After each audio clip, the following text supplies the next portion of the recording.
Hi, welcome back to the Spirit's Path. This is Dee, and today's tarot card of the day out of the Wildwood Tarot deck is the Two of Arrows and Injustice.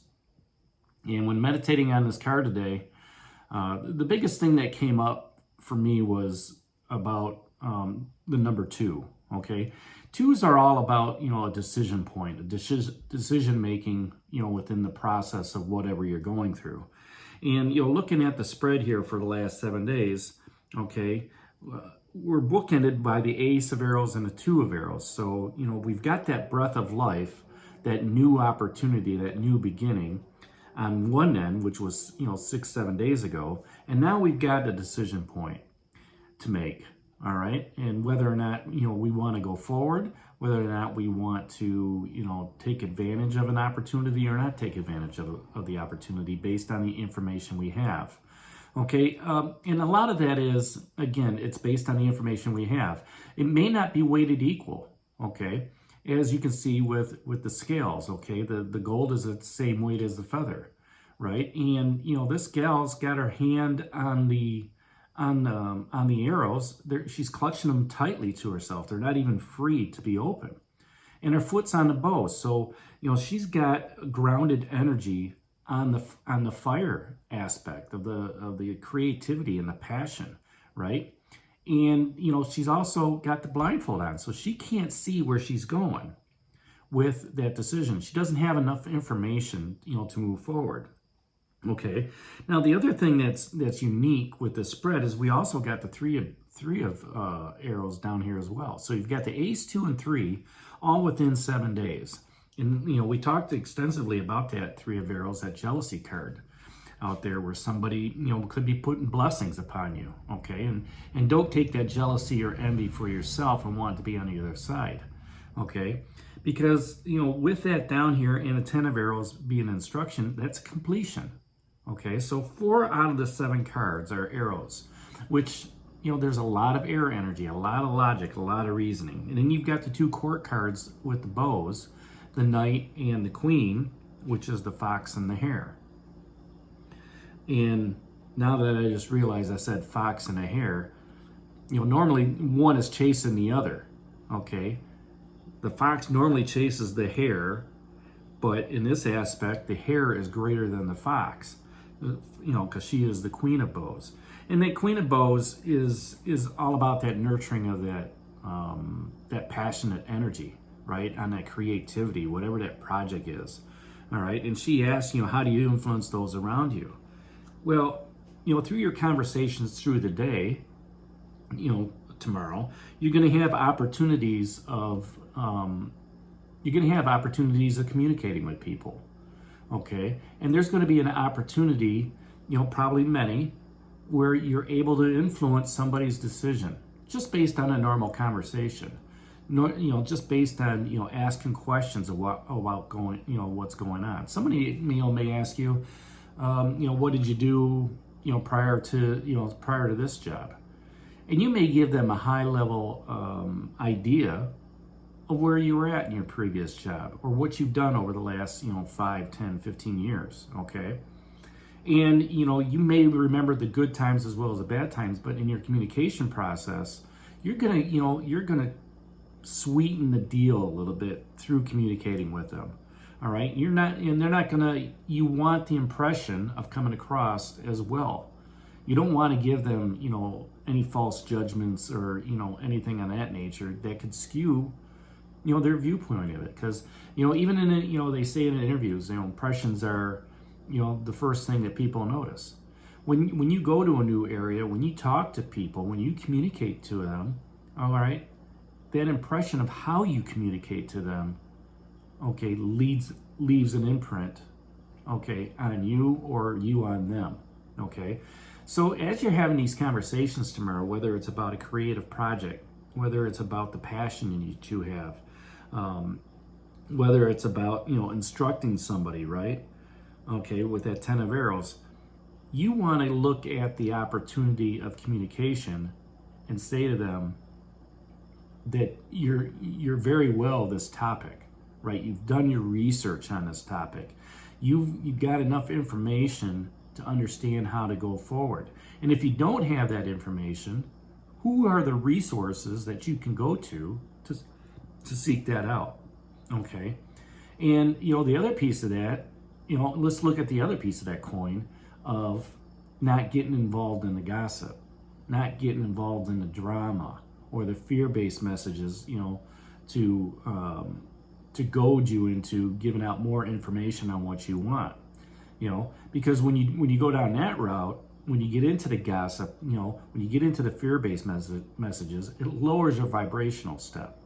And once you lower that vibrational step, it's easy to lower. It's harder to move into that next, to get back to that level.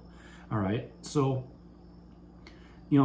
listen to what's going on. I'm not saying don't get them, listen to what, those gossip and rumors are, and then use your own common sense. Use your own intuition. All right. And discern the messages that the universe has for you. Okay, to make that decision-making process a little bit easier for you.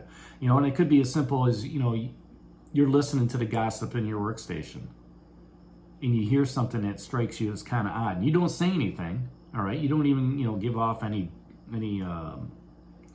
body movement or anything like that for people to read, okay? But then you start disseminating some of that information for yourself about, is that gossip true or is that gossip false? Right? And maybe you ask some particular questions to other people, leadership, management, not in a roundabout way to not raise an alarm, to gain, more information on what's true or what's not. And usually gossip has to do with somebody else within the workplace.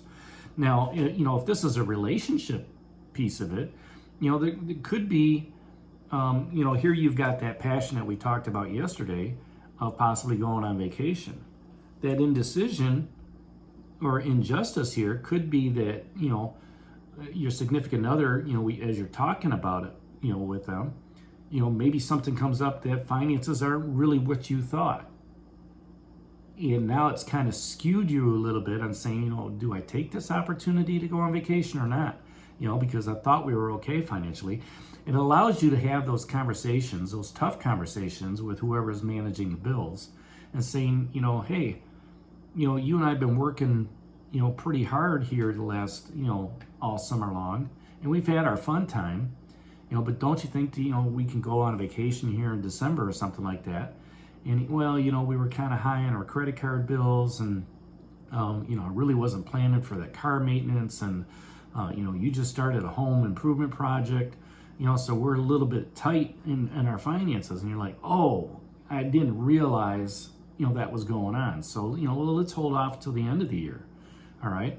As you're able to take in that new information from your significant other and where you're at financially, all right, you're able to get a better idea of where you are at, to do the goals that you hit and goals and dreams that you have out there. And with the Knight of Bows, he's asking you, the Fox is asking you, where are you taking the opportunity in a situation? The opportunity here is having that communication process, either by listening and discerning what the message is, okay, and how it pertains to you, or, just the opposite, talking about what that situation is with your significant other, and then, disseminating the information and saying, oh, I didn't realize this, all right, and this is what we need to focus on. We need to pay off those bills before we go on vacation. All right. So, what you do is you seek out the facts.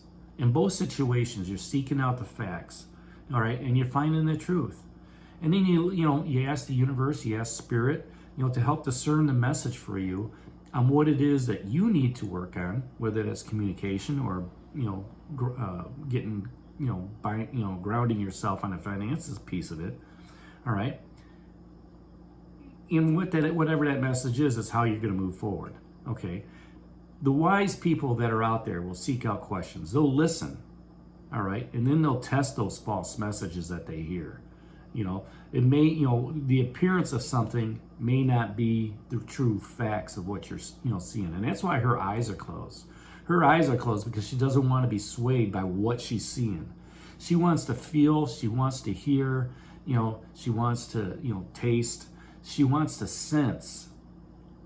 What's going on out there in the message, okay? And, the best thing about, the defense against injustice is truth. Always seek the truth in whatever you're listening to, okay? Because once you seek the truth will set you free. You may not like the answer of being freed from that truth, but the truth will come to itself in a spiritual form or message. You'll be able to discern it, and you'll be like, I understand, why it is this is happening. Whether that's in a work situation, whether it's in a relationship, around your finances, around your emotions. Okay, when you can look at all the information that you have, then you can make the correct decision. And that, with this card here, this Two of Arrows and Justice, it's all about that logic and the reasoning. And you're pretty smart. You use your common sense, and that reasoning is going to lead you down that path to show you what the truth is. And most of us are accepting of that truth. And we continue to raise and elevate our spiritual self and our spiritual path, as we're trying to, achieve whatever goal it is we're trying to achieve. So that's today's tarot card of the day out of the Wildwood Tarot deck, that Two of Arrows and Injustice. Hit that like button for me, subscribe to the channel, share it with others, and give me a thumbs up. And this is D for Spirit's Path. We'll talk to you tomorrow. Take care, God bless, and stay safe, everybody.